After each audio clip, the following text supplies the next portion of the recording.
نحمدہ و نصلی علی رسولہ الکریم، اما بعد، فاعوذ باللہ من الشیطان الرجیم، بسم اللہ الرحمن الرحیم۔ آج 22 اپریل ہے اور ہمارے سبق کا 12واں دن ہے۔ آج ہم چھٹی فصل کی بقیہ دو تین اصطلاحات ان کے بارے میں آج ہم انشاءاللہ پڑھیں گے۔ پہلی اصطلاح ہے حدیث معلل۔ حدیث معلل کیا ہے؟ معلل یہ اللہ کے اسم مفعول ہے۔ اس کا معنی ہے کسی چیز کے ساتھ مشغول رکھنا، کسی چیز کو مشغول کر دینا، اور یہاں محدثین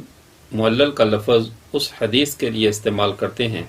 جس میں کوئی نہ کوئی علت پائی جائے، جس کی وجہ سے محدثین حضرات اس معاملے میں مشغول ہو جائیں۔ اصطلاحی تعریف: هو الحدیث الذی اطلع فیہ علی علۃ تقدح فی صحۃ ما ان الظاہر سلامۃ منها۔ اصطلاح محدثین میں علت اس مخفی سبب کو کہا جاتا ہے جو کسی حدیث کے اندر پایا جائے اور اس کے اوپر محدث مطلع ہو جائے، باوجود کہ ظاہر حدیث سلامت ہو، ظاہر حدیث محفوظ ہو، لیکن اس کے اندر خفیہ طور پر کوئی ایسی بات پائی جا رہی ہو جو کہ اس کی صحت کو داغدار کر رہی ہو، اس کی صحت کو سقم سے تبدیل کر رہی ہو۔ لیکن یہ بات بھی ذہن میں رہے کہ ہمیشہ علت کا پایا جانا ضعف حدیث کا سبب نہیں ہوتا۔ کبھی بھی ہمیں ضروری نہیں ہوتا کہ ہمیشہ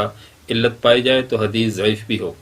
بسا اوقات محدثین کسی ایسی چیز کے لیے بھی علت کا لفظ بول دیتے ہیں کہ جو بظاہر حدیث کے لیے ضعیف ہونے کی علامت نہیں ہوتا، بلکہ ویسے اس کو درجہ صحت سے درجہ حسن میں یا درجہ کسی اور درجہ حسن لغیر ہی ملے جاتا ہے۔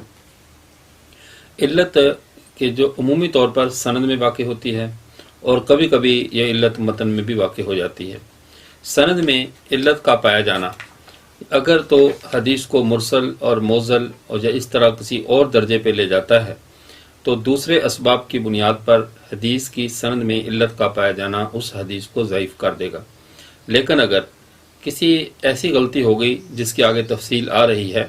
کہ جس میں ایک راوی کو ثقہ راوی کو دوسرے ثقہ راوی سے بدل دیا یا کنیت کے اندر کچھ خطا ہو گئی، حالانکہ وہ حدیث کسی اور خارجی قرینے کی بنیاد پر صحیح ہے، تو باوجود علت کے پائے جانے کے اس حدیث کی صحت اس سے متاثر نہیں ہوگی۔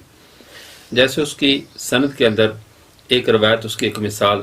البیان بالخیار۔ اب اس میں یعلا بن عبید نے اس روایت کو ان کو وہم ہوا، انہوں نے سفیان ثوری کے بارے میں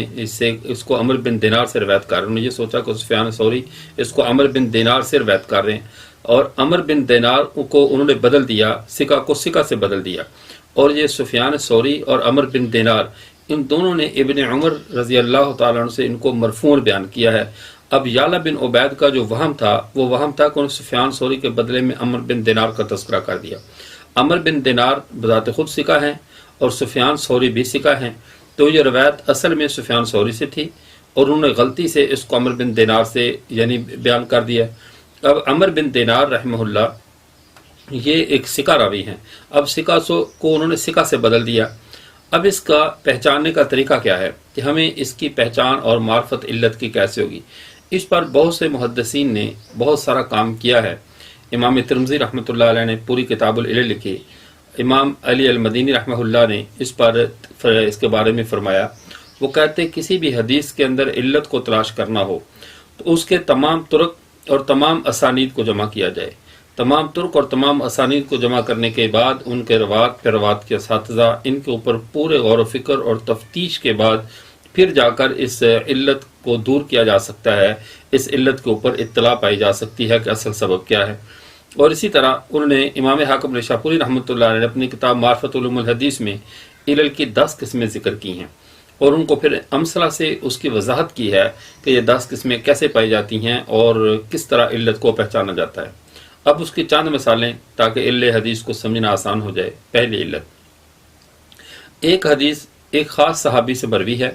پھر وہی حدیث دوسرے راوی نے کسی اور راوی سے نقل کی اور اس راوی کی سکونت اس راوی سے بدل دی، یعنی راوی کا بسا اوقات نام وہی رہا لیکن ایک جگہ پر اس کو کوفی راوی کہا، دوسری جگہ پہ کسی دوسرے راوی کا تذکرہ کیا جو کہ بصرہ کا رہنے والا تھا۔ اب اس میں علت پائی گئی کہ جب کیا اس راوی نے اس صحابی سے براہ راست سنا ہے، اسے سماع حاصل ہے یا نہیں ہے،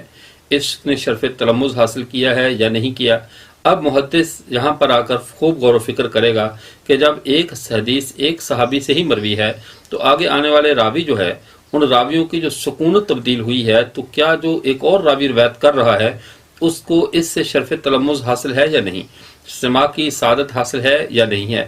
اب جیسے اس کی مثال موسیٰ بن عقبہ ابو اسحاق سے اور وہ ابو بردہ رضی اللہ عنہ سے روایت کرتے ہیں، اور مرفوعاً، اور وہ ابو موسیٰ اشعری رضی اللہ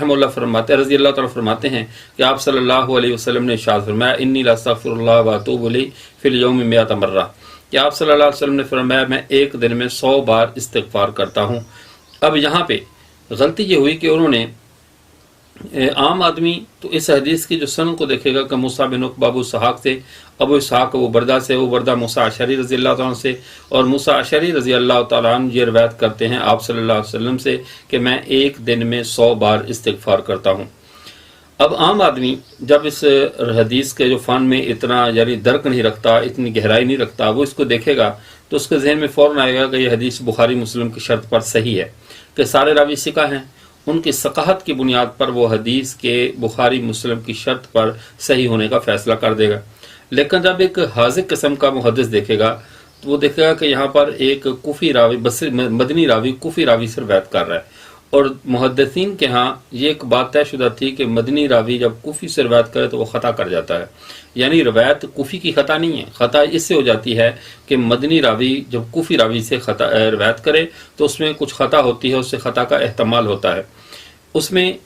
خطا کا احتمال کیوں ہے اس پر تو محدثین نے بہت زیادہ اس میں تفصیل سے بھی لکھا اور اجمالاً بھی لکھا، تو لیکن سر دست بتلانے کا مقصد ہے کہ محدثین کے ہاں یہ بات طے شدہ ہے کہ جب مدنی راوی کوفی راوی سے روایت کرے تو اس سے خطا ہو جاتی ہے، تو یہاں پر بھی مدنی راوی کوفی راوی سے خطا کر رہا ہے، ٹھیک ہے۔ اس کے بعد دوسری وجہ معلول کی ایک قسم یہ ہے کہ ایک شخص سے اس کے شیخ کے نام سے اختلاف کیا جائے یا اس کے شیخ کو مجہول قرار دیا جائے، یعنی ایک آدمی نے ایک روایت بیان کی، اس روایت کے بیان کرنے کے اندر جو اس نے اپنے شیخ کا تذکرہ کیا، اس شیخ کے اندر المیہ یہ تھا کہ اس شیخ کے اندر اعتراض ہوا کہ اس کی یہ شیخ درست نہیں ہے، اس کی سند ضعیف ہے، یا یہ شیخ کے اوپر الزام ہے متہم بالکذب ہونے کا، یا اس کے ضبط کا اس کے اوپر اعتراض ہوا کہ اس کا ضبط مضبوط نہیں ہے، یا دوسری صورت کہ وہ شیخ مجہول تھا، اس کے بارے میں پتہ نہیں چل رہا تھا کہ یہ شیخ کون ہے، تو یہ اعتراض بھی علت حدیث کے اندر پائی جانے والی علت کی طرف اشارہ کرتا ہے۔ جیسے اس کی مثال ابو شہاب سفیان ثوری سے روایت کرتے ہیں، اور وہ حجاج سے، اور وہ یحییٰ بن ابی کثیر رحمہ اللہ سے، اور وہ ابو مسلمہ سے، اور ابو مسلمہ حضرت ابو ہریرہ رضی اللہ عنہ سے کہ آپ صلی اللہ علیہ وسلم نے فرمایا المومن غر کریم والفاجر خب لعیم، کہ مومن جو ہے وہ سیدھا سادہ شریف آدمی ہوتا ہے، اور منافق بڑا شاطر اور تیز انسان ہوتا ہے۔ تو یہ آپ صلی اللہ علیہ وسلم کا ارشاد۔ اب یہاں پہ امام حاکم رحمہ اللہ کے سند میں علت تب پیدا ہوئی کہ جب سفیان نے کہا کہ مجھے حجاج نے بیان کیا، اور پھر حجاج سے ایک شخص نے بیان کیا، یعنی اب مجھے سفیان کہتے ہیں مجھے حجاج نے، اور حجاج سے آگے ایک شخص نے، اور اس شخص نے پھر آگے جا کر ابو مسلمہ سے، اور ابو مسلمہ نے سیدنا ابو ہریرہ رضی اللہ عنہ سے روایت کیا۔ اب وہ ایک شخص کون ہے؟ اب اس ایک شخص کا جب مجہول ہونا لازم آیا سامنے، تو اس شخص کی جہالت نے، یعنی اس کے غیر معروف ہونے نے، مستور الحال ہونے نے یہاں پر محدثین کے لیے پریشانی بنائی کہ اس حدیث کے اندر علت کو پیدا کر دیا کہ اس کی سند کو دیکھا جائے اور اس کے دیگر طرق کو تلاش کیا جائے تاکہ اس کے بارے میں فائدہ ہو۔ تو جب ایک راوی آگے اس کا استاد یا شیخ مجہول آ جائے، یا شیخ قابل اعتراض آ جائے کہ اس کے اوپر محدثین کو اعتراض ہو، تو اس حدیث میں علت پیدا ہو جاتی ہے۔ تیسری صورت، ایک شخص جس سے روایت کر رہا ہے اس سے ملا ہو اور احادیث بھی سنی ہو، ملا ہے، ملاقات ثابت ہے، ثبوت سماع ہے، اور اس سے حدیث بھی سن رکھی ہیں، اور ساتھ ایک ایسی حدیث بھی ساتھ جوڑ دے جو اس سے باضابطہ سنی ہوئی نہیں ہے بلکہ وہ کسی اور طریقے سے سنی ہے، لیکن چونکہ اس کی ملاقات ثابت ہو چکی ہے، اس ثبوت ملاقات کی بنیاد پر اسی راوی کی دوسری حدیث جو اس نے براہ راست اپنے اس شیخ سے نہیں سنی بلکہ کسی اور دوست سے سنی، کسی اور تابعی سے سنی، اور محدث سے سنی، بیان کرتے ہوئے اس کو بھی اس کے ساتھ ملا دیا۔ تو جب اس کو ملا کر بیان کر دیا تو اب حقیقتاً اس میں علت پیدا ہو گئی کہ جو خاص یہ حدیث ہے، اگرچہ آپ کا اس شیخ سے ملاقات، سماع، تلمذ سارا کچھ حاصل ہے، لیکن یہ جو حدیث خاص آپ بیان کر رہے ہیں، کیا یہ حدیث بھی اپنے شیخ سے سنی ہے یا نہیں سنی؟ تو اب یہ حدیث اس نے نہیں سنی، لیکن اس کا تذکرہ کرتے ہوئے اس نے اس کا نام چھوڑ دیا، اور اس کو یہ نہیں کہا کہ میں نے اس کو فلاں سنا، بلکہ براہ راست اپنے شیخ سے نقل کر دیا۔ جیسے ایک دعا ہے کہ آپ صلی اللہ علیہ وسلم نے حضرت انس رضی اللہ تعالیٰ عنہ کو دعا سکھائی کہ جب تم کسی کے گھر میں افطاری کرو تو یہ دعا کرو، اللہم افطر عندکم الصائمون وصلت علیکم الملائکہ۔ اب امام حاکم یحییٰ سے اسے سند میں بیان کرتے ہیں، انہوں نے خود فرمایا کہ مجھے حدیث کسی نے سن کر حضرت انس رضی اللہ تعالیٰ سے بیان کی، اور خود پھر بلا واسطہ اس حدیث کو بیان کرتے، یعنی خود مجلس میں جب ان سے پوچھا گیا تو انہوں نے کہا مجھ سے کسی نے حضرت انس رضی اللہ تعالیٰ سنی ہے اور انہوں نے سن کر مجھے بیان کی ہے، اور پھر جب خود بیان کرتے تو یحییٰ بن کثیر تو براہ راست کہتے ہیں کہ مجھے حضرت انس رضی اللہ تعالیٰ فرماتے ہیں کہ جب کسی کے گھر میں افطار کرو تو یہ دعا پڑھو، اللہم افطر عندکم الصائمون وصلت علیکم الملائکہ۔ تو اب یہاں پہ علت پیدا ہو گئی کہ جس روایت کو تم نے خود براہ راست نہیں سنا اس کو براہ راست روایت کیوں کر رہے ہیں، تو اس علت کی وجہ سے محدثین کے لیے پریشانی بنی۔ دوسری حدیث کی سند بظاہر صحیح معلوم ہوتی ہو، لیکن اس کی سند کے اندر ایسا راوی ہو جس کا اپنے شیخ سے سماع معروف نہ ہو کہ اس نے اپنے شیخ سے واقعی سنا ہے، لیکن سند کے اندر وہ راوی ہو، جیسے موسیٰ بن عقبہ سہیل بن ابی صالح سے روایت کرتے ہیں اور اپنے والد صالح سے، اور صالح اپنے والد سے، اور حضرت ابو ہریرہ رضی اللہ عنہ سے روایت کرتے ہیں، من جلس فی مجلس فقصر فیہ لغتہ فقال قبل ان یقوم من مجلسہ ذالک، ایک آدمی کسی مجلس میں بیٹھے، اس میں کچھ خطائیں ہو جائیں، کچھ گپ شپ میں زیادہ حد سے تجاوز ہو جائے، تو اٹھنے سے پہلے یہ کہ سبحانک اللہم و بحمدک اشہد ان لا الہ الا انت استغفرک و اتوب الیک الا غفر لہ ما کان فی مجلسہ ذالک۔ فرمایا جو شخص مجلس اٹھنے سے پہلے اس دعا کو پڑھ لے سبحانک اللہم و بحمدک، اس پوری دعا کو، تو اس مجلس میں جو خطائیں ہوئی ہیں وہ ساری کی ساری معاف ہو جاتی ہیں، اللہ ان کو معاف فرما دیتے ہیں۔ اب اس میں امام مسلم امام بخاری کے پاس گئے اور یہ حدیث پیش کی کہ میں نے یہ حدیث سنی ہے، ان کا حدیث تو بہت اچھی ہے لیکن اس میں کچھ اغلاط ہیں اور کچھ علل ہیں جن کی بنیاد پر اس میں یہ حدیث صحیح نہیں۔ ان کا وجہ تو اس کے سند میں موسیٰ بن اسماعیل نے وہیب سے، اور وہیب نے سہیل بن ابی صالح سے، اور انہوں نے عون بن عبداللہ سے، اور انہوں نے حضرت ابو ہریرہ رضی اللہ تعالیٰ عنہ سے، اور انہوں نے آپ صلی اللہ علیہ وسلم سے روایت کی۔ تو یہ سند امام بخاری رحمہ اللہ علیہ کہ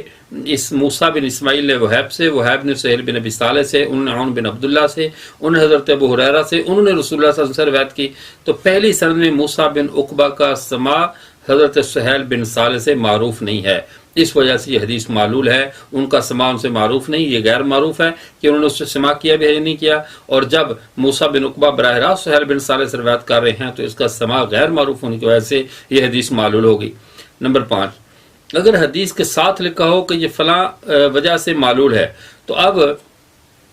اس میں ایک چیز کا لحاظ کیا جائے کہ فوری طور پہ اس کے صحت اور سقم کا فیصلہ نہ کیا جائے، بلکہ اس حدیث کے اندر مزید اس کی علل کو جمع کیا جائے، دیگر محدثین کے کلام کو دیکھا جائے، اور اس میں پورے غور و فکر کے بعد حدیث کے بارے میں فیصلہ کیا جائے، اس لیے کہ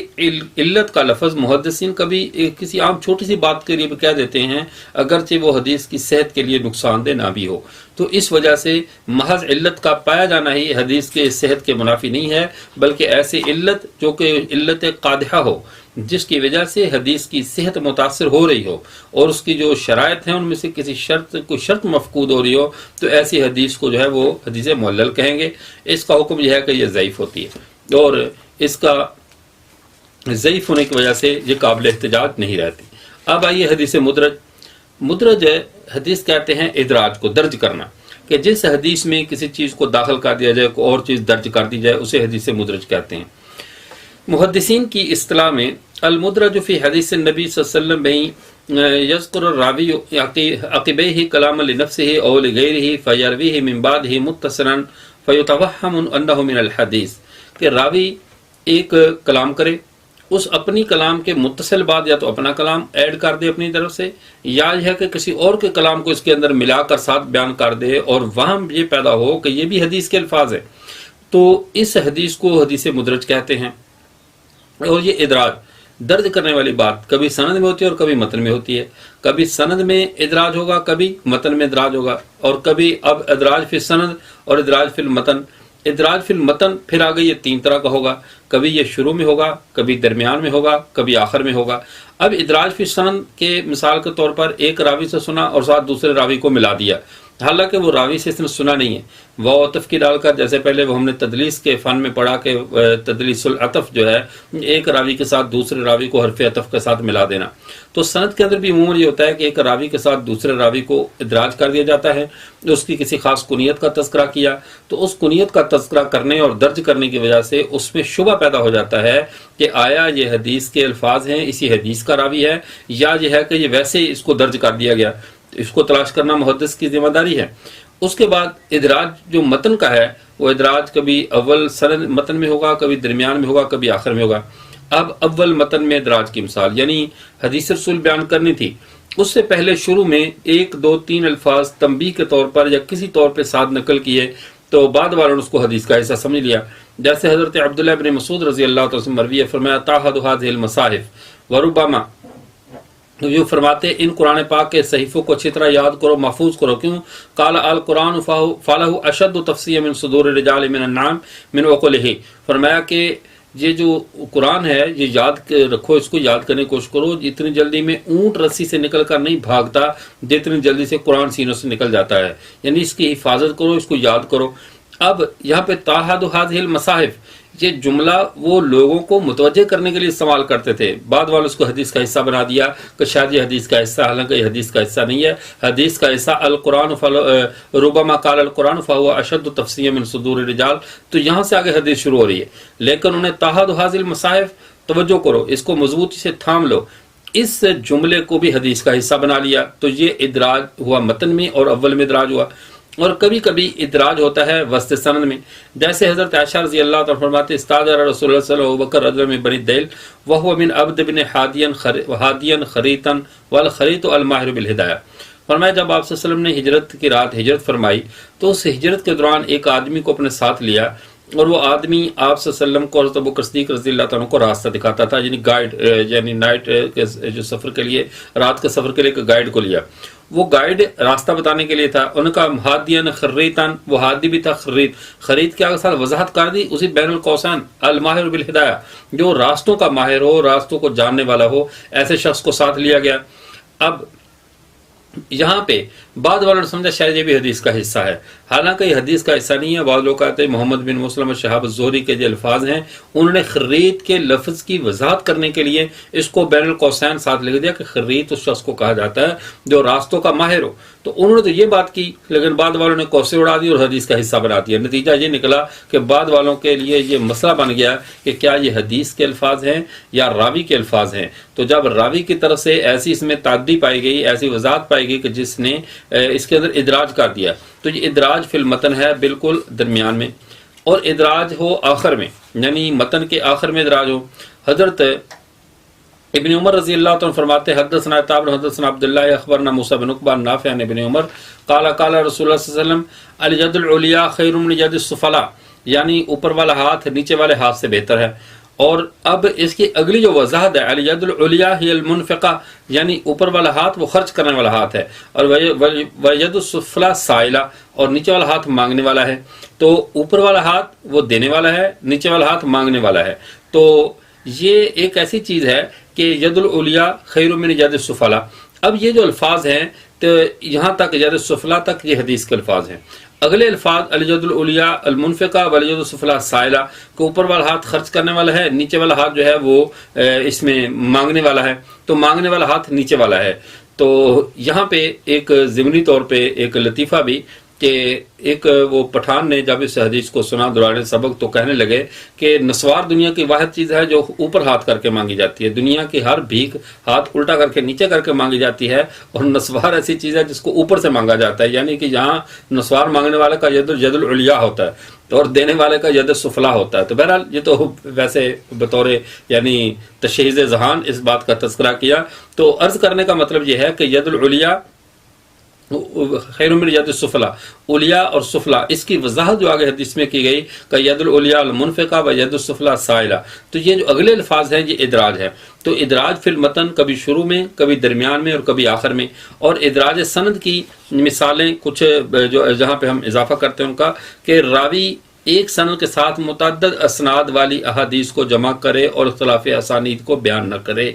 راوی ایک روایت کے اندر متعدد اسناد کو جمع کر دے اور ساتھ ساتھ اس کی جو ہے وہ فرق کو بیان نہ کرے، جیسے حدثنا محمد بن بشار حدثنا عبد الرحمن بن مہدی حدثنا سفیان عن واصل عن ابی وائل عن عمرو بن شرحبیل عن عبد اللہ قال قلت یا رسول اللہ ای الذنب اعظم قال ان تجعل للہ ندا وهو خلقک، کہ حضرت عبداللہ نے عرض کیا یا رسول سب سے بڑا گناہ کون سا ہے؟ میں تو اللہ کے ساتھ کسی کو شریک ٹھہرائے حالانکہ تیرے اللہ نے تجھے پیدا کیا ہے۔ اس حدیث کو سفیان ثوری رحمہ اللہ نے دو طرق سے لکھا، ایک سفیان عن منصور والاعمش عن ابی وائل عن عمرو بن شرحبیل عن عبداللہ، اور دوسرا سفیان عن واصل عن ابی وائل عن عبداللہ۔ اب راوی نے دونوں طرق کو جمع کر دیا، سفیان عن واصل اور سفیان بن ابی وائل، یعنی ایک واصل سے ہے اور ایک سفیان عن منصور اور عامش سے ہے۔ اب ایک سفیان منصور اور عامش اس کی طرق کو اور اس طرق کو دونوں کو جمع کر دیا اور فرق کو بیان نہیں کیا، تو یہ ادراج ہوا سند میں کہ دو سندیں اکٹھی درج کر دیں ایک حدیث کے متن کے ساتھ۔ اور نمبر دو، راوی نے ایک حدیث کسی سند کے ساتھ روایت کی، پھر اسی راوی کی اور حدیث دوسری سند کے ساتھ ہو، پھر کسی نے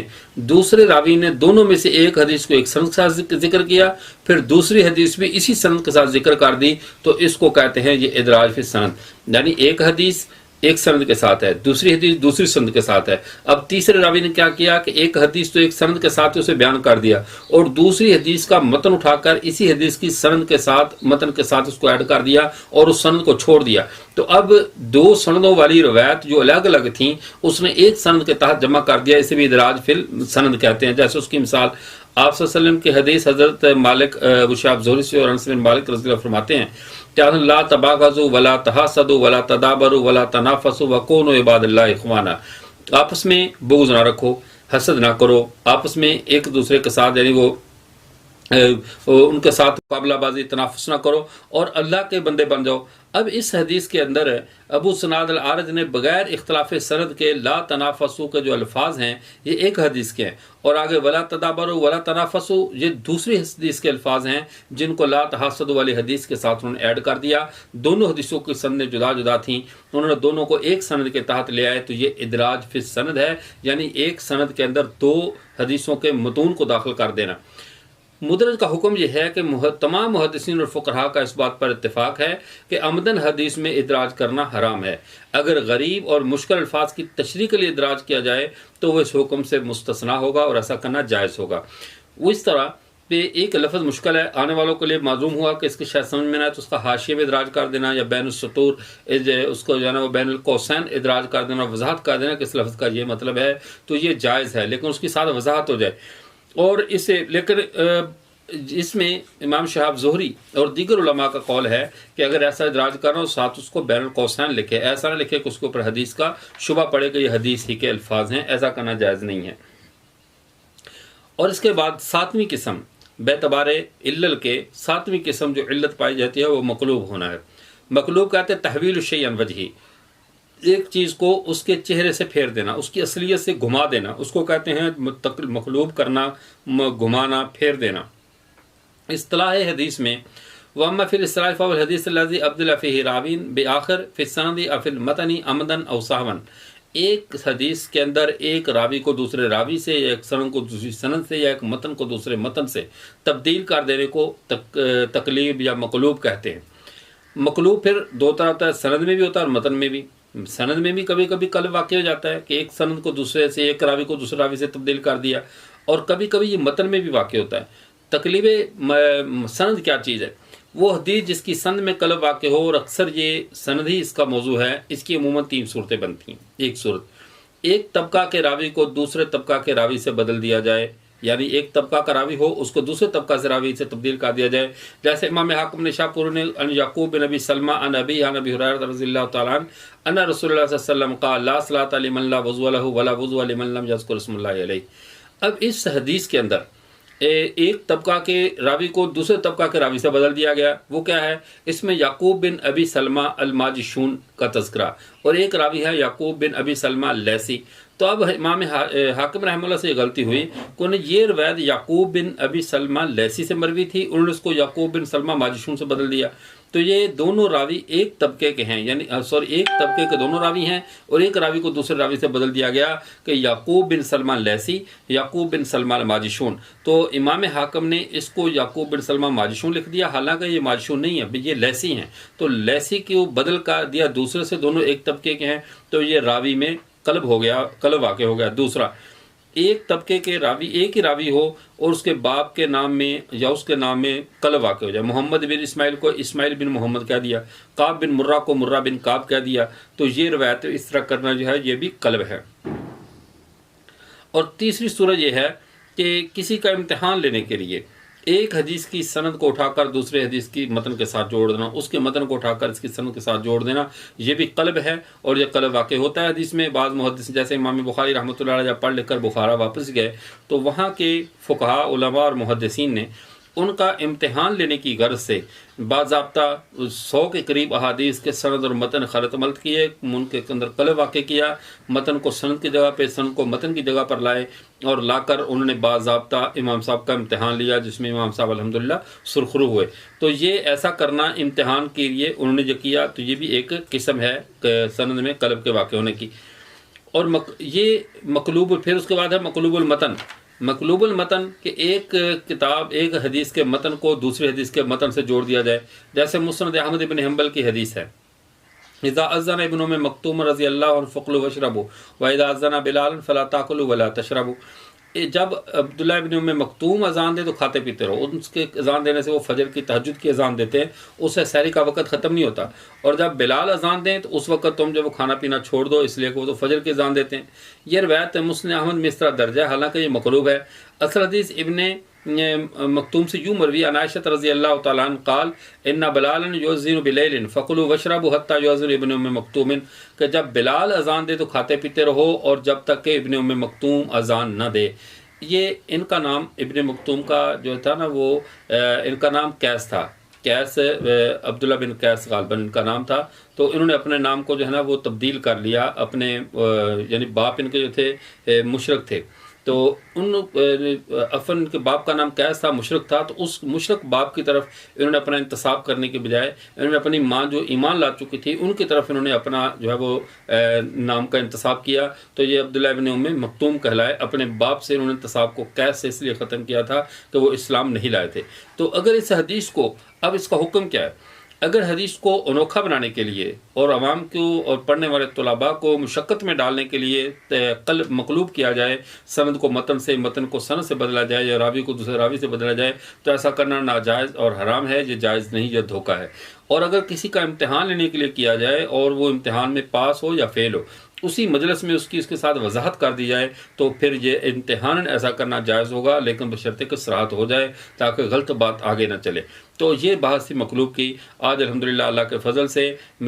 حدیث کی سند کے اعتبار سے، علت کے اعتبار سے 6ٹھی فصل تھی وہ مکمل ہوئی۔ کل آخری فصل 7ویں فصل جو باعتبار موضوع کے ہے اور وہ مختصر فصل ہے، اس کے ساتھ ہی ہم مختصر فصل کے ساتھ کچھ اہم ترین اصول حدیث کے متعلق کتب کا کچھ آپ کے سامنے تذکرہ بھی کریں گے اور تعارف بھی کروائیں گے کتب حدیث کا، اور کچھ وقت ہوا تو انشاءاللہ کل کچھ منکرین حدیث کا بھی کچھ تذکرہ کر دیں گے کہ یہ جو لوگ منکرین حدیث ہیں، جو پہلے گزر چکے، جو بھی گزر رہے ہیں، تو آئندہ آنے والوں کے بارے میں تو اللہ جانتے ہیں۔ تو اس لیے کل کے درس میں انشاءاللہ، کل ہماری جمعرات بھی ہے، کل اختتامی نشست ہوگی، اس کے بعد رمضان مبارک آ رہا ہے، تو احباب اس کی تیاری میں مشغول ہوں گے۔ وآخر دعوانا الحمدللہ رب العالمین۔